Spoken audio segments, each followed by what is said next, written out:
नमस्कार.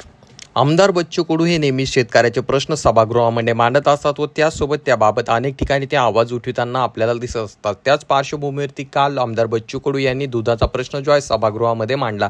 त्या ठिकाणी बोलत असताना त्यांनी सांगितलं की काही लोक जे आहेत दुधामध्ये भेसळ करताय आणि त्यामुळे शेतकरी तर मरतच आहे, परंतु त्याचसोबत ग्राहकांची देखील फसवणूक होत आहे आणि त्यांचं देखील यामुळे मरण होत आहे. अशा प्रकारचे अनेक वक्तव्य, अशा प्रकारचे अनेक प्रश्न त्यांनी उपस्थित केले आणि त्या ठिकाणी बोलत असताना ते मोठ्या प्रकारे संतापले देखील होते. तर त्यावेळेस जे आहे त्या ठिकाणी उपस्थित असणारे राज्याचे उपमुख्यमंत्री अजितदादा पवार हे देखील त्या ठिकाणी सभागृहात उपस्थित होते.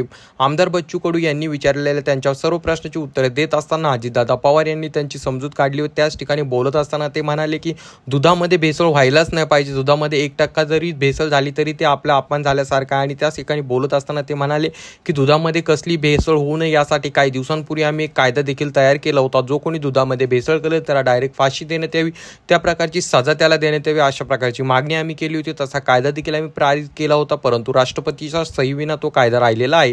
जेव्हा राष्ट्रपतींपर्यंत तो कायदा गेला तेव्हा फक्त दुधात भेसळ केल्यामुळे एवढ्या मोठ्या प्रकारची सजा नाही दिली जाऊ शकत, अशा प्रकारचं त्यांनी वक्तव्य केलं आणि त्यामुळे तो कायदा होता राहिला. आमदार बच्चू कडू हे मोठ्या प्रमाणात संतापलेले होते, ज्यामुळे शेतकऱ्यांचं आणि ग्राहकांचं मरण होतंय. त्यामुळे अजित पवार यांना मदतीला येऊन त्यांची समजूत काढावी लागली. तरी तुम्हाला याबद्दल काय वाटतं खाली कॉमेंट करून नक्कीच सांगा. चॅनलवर नवीन असाल तर चॅनलला सबस्क्राईब करायला मात्र विसरू नका.